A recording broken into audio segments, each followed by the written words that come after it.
Salut à tous, j'espère que vous allez très bien, même très bien, car dans cette vidéo nous allons parler du bonheur, sujet aussi bien abordé en philosophie que dans le domaine du développement personnel.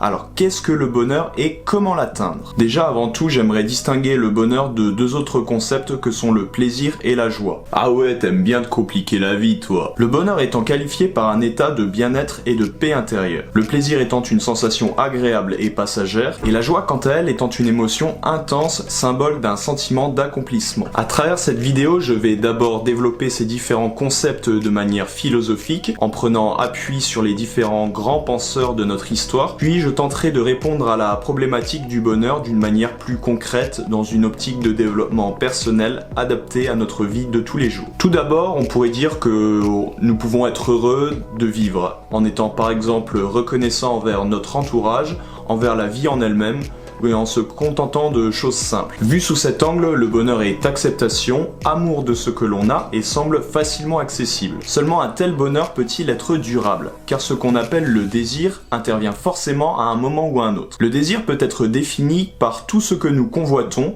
que nous ne possédons pas et donc qui nous fait souffrir. Ça peut être le désir d'un objet, d'une autre personne, ou alors quelque chose de totalement irréalisable, comme l'immortalité, caractérisée par la peur de la mort. Toute souffrance en nous serait donc née à la base d'un désir. Le problème qui peut alors se poser, c'est est-il pour l'homme d'arrêter de désirer? L'absence de désir ne serait-elle pas inaccessible pour un homme vivant dans une société d'abondance où la recherche de plaisir et la volonté d'accumuler toujours plus sont omniprésents? Ou bien se pourrait-il au contraire que le bonheur ait besoin du désir pour exister, ce qui voudrait dire que sans désir, pas de souffrance, mais pas de bonheur non plus. Le bonheur, c'est peut-être alors finalement de savoir vivre heureux tout en acceptant les désirs que l'on ne peut satisfaire. C'est possible ça? Nous allons voir que tout dépend de notre point de vue. Donc d'un point de vue totalement interne à nous-mêmes, une vie heureuse serait marquée par la paix intérieure et avec le monde qui nous entoure. Être totalement satisfait de notre vie, quels que soient nos biens, nos relations,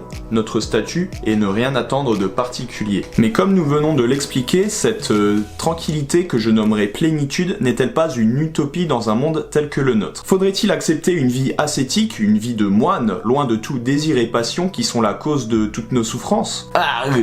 Plutôt me couper les coups? Non, attends, plutôt mourir? Platon expliquait déjà que la clé du bonheur est la tempérance de ses désirs, qu'il vaut mieux garder ses tonneaux pleins de nourriture plutôt que de les vider sans cesse et d'avoir sans arrêt à les remplir.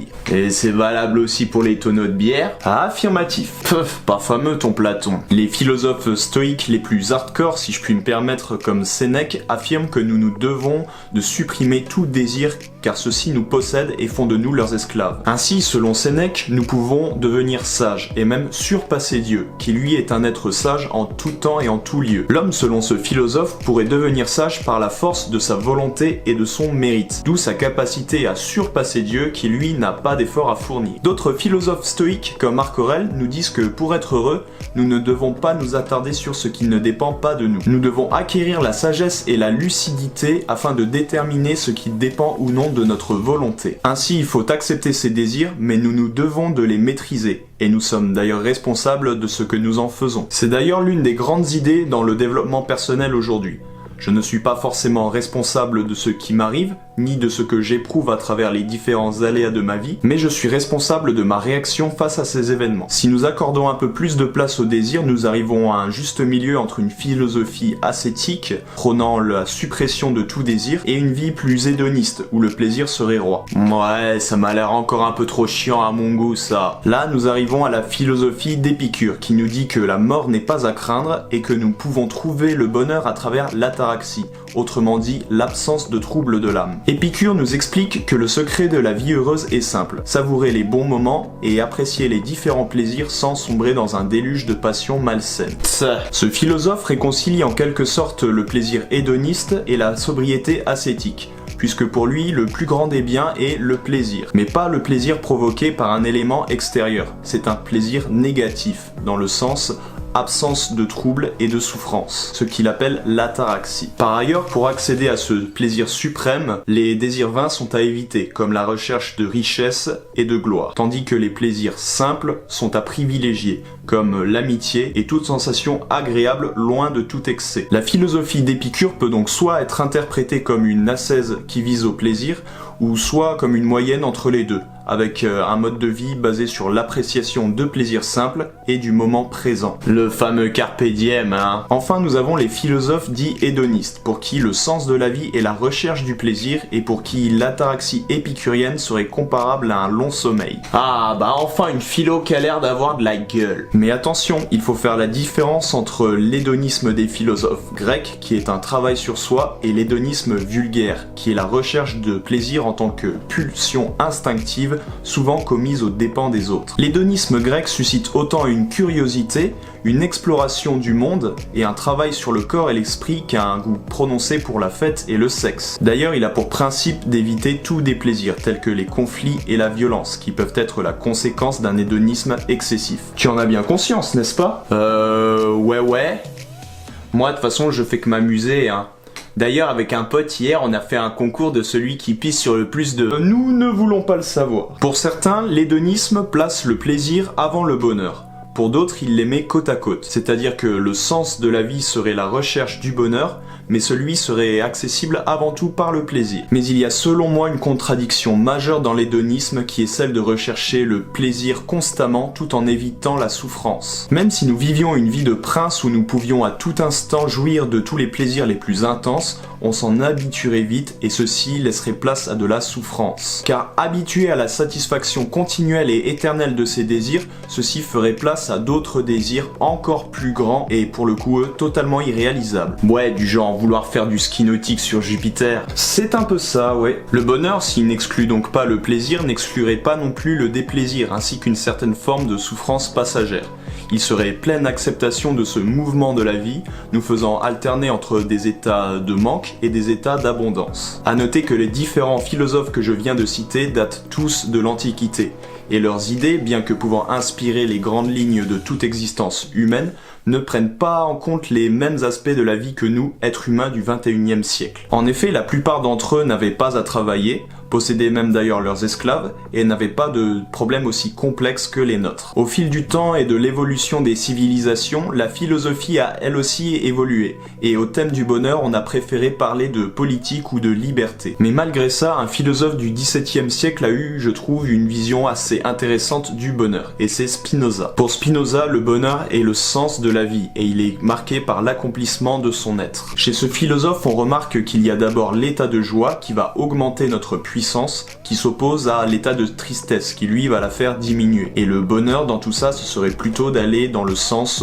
de la joie. Arrête, t'es pas sérieux là! Pour ce faire, il est important pour nous de connaître la source de notre désir, avec un grand D, car pour Spinoza, toute passion et toute envie chez l'homme résulte d'une volonté première, celle qui est d'augmenter sa puissance d'être, ce qu'il appelle le désir, et non pas les désirs. Le bonheur est alors marqué par une vie où nous allons constamment dans le sens de ce désir et où nous nous accomplissons dans notre être. De manière un peu plus concrète, ça peut être par exemple pour un étudiant de décrocher une mention à ses examens, pas comme toi quoi, ou pour un sportif de remporter des compétitions. Bref, tout ce qui peut nous procurer le sentiment de joie. Pour Spinoza, contrairement à Sénèque et à la majorité des stoïciens, le désir n'est donc pas préjudiciable mais nécessaire à la recherche du bonheur. Et il n'est d'ailleurs pas vu comme une émotion négative nous poussant à rechercher le plaisir à tout va, mais plutôt comme un moyen de se sublimer et de se surpasser. Et personnellement, je serais plutôt de l'avis de Spinoza. Suivre sa vocation, aller dans le sens de ses passions, de ce qui nous fait vibrer,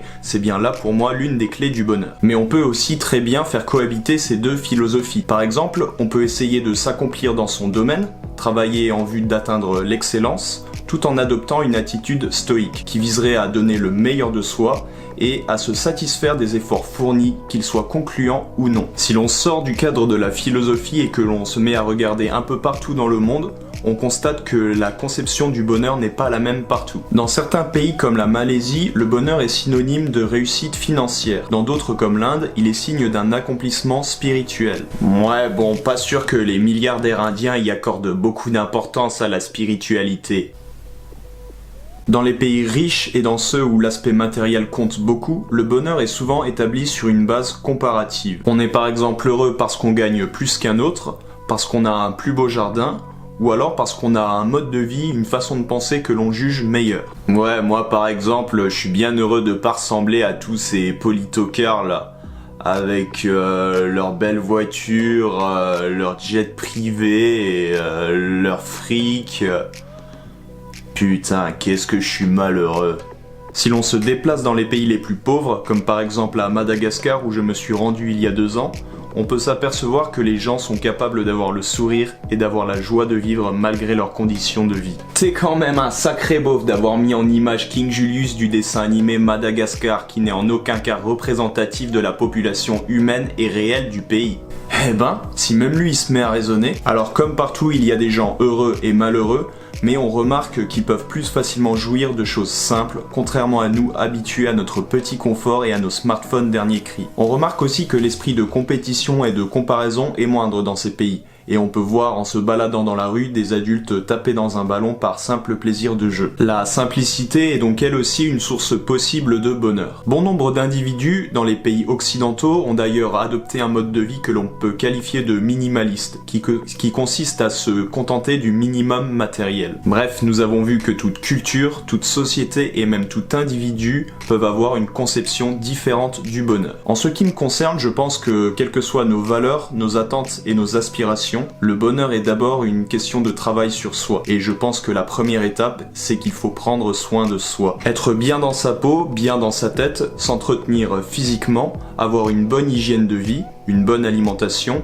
et même s'instruire, même une fois la vie active entamée. Vous instruire va vous permettre de prendre du recul par rapport à votre situation et va vous permettre aussi de mieux comprendre le monde dans lequel vous vivez et ainsi de mieux évoluer en son sein et de mieux l'accepter. Avoir des passions aide aussi beaucoup. Certains en vivent, d'autres le font par plaisir. C'est une forme d'épanouissement personnel et d'accomplissement. Enfin, afin d'être bien dans sa tête, il est important de s'estimer soi, ce qui n'est pas forcément évident dans une société où nous sommes en proie à la concurrence, mais en même temps où notre système éducatif nous a appris à faire passer les autres avant nous, ce qui nous amène à avoir une image très instable de nous-mêmes et à ne plus savoir discerner ce qui est bon ou mauvais dans nos actions. Ouais, ils nous manipulent quoi. D'ailleurs, je sens qu'il y a quelqu'un qui est en train de m'espionner.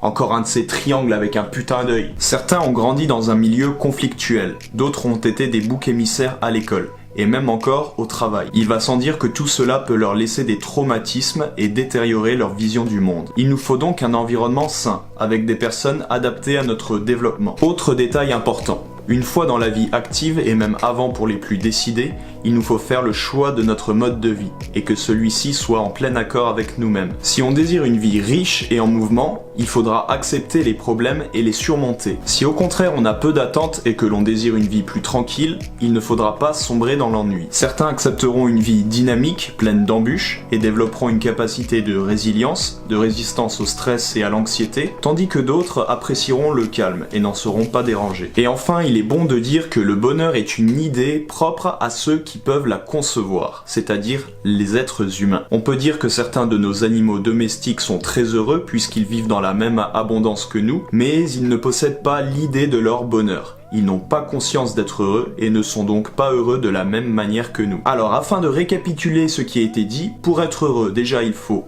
prendre soin de son corps et de son esprit, avoir une ou des passions, être en accord avec soi-même, puis ensuite viennent les besoins tournés vers l'extérieur, avec de bonnes relations sociales, un environnement sain, adapté à notre développement ainsi qu'à nos choix de vie, et enfin les plaisirs, les biens matériels et la réussite financière. Tu mets tous les meilleurs trucs en dernier quoi. Je mets surtout le sport et l'instruction avant la vie sociale. Alors c'est bien sûr mon avis, mais avant de pouvoir bénéficier de relations constructives et bienveillantes, je pense qu'il faut avant tout savoir ce qui est bon pour nous-mêmes. Ainsi, nous apprenons mieux à prendre soin des autres. Et dans le cas où vous auriez vécu toutes sortes d'expériences traumatisantes, que le bonheur est pour vous une utopie, vous pouvez tout de même agir afin de l'entrevoir au bout du tunnel. Car plus qu'un état, le bonheur est avant tout une idée, dont chacun a sa vision précise et personnelle. Et si vous avez déjà éprouvé ce bonheur, vous en avez forcément une conception bien faite dans votre esprit. Remémorez-vous les bons moments, ceux où vous étiez heureux, et rappelez-vous des différents éléments et pensées liés à ces événements. Faisait-il beau? Étiez-vous avec des gens que vous aimiez? Visualisez ces moments-là et vous aurez toujours un aperçu de ce qu'était le bonheur. Si vous êtes trop nostalgique dans ce cas, ne repensez pas à ces moments, mais à la sensation interne que vous éprouviez. Euphorie, sourire, pensée positive, qu'est-ce que vous ressentiez à ces instants-là? Un autre conseil que je peux vous donner, c'est d'explorer vos différentes ressources possibles. Les personnes à mobilité réduite pourront par exemple compenser leur manque d'exercice physique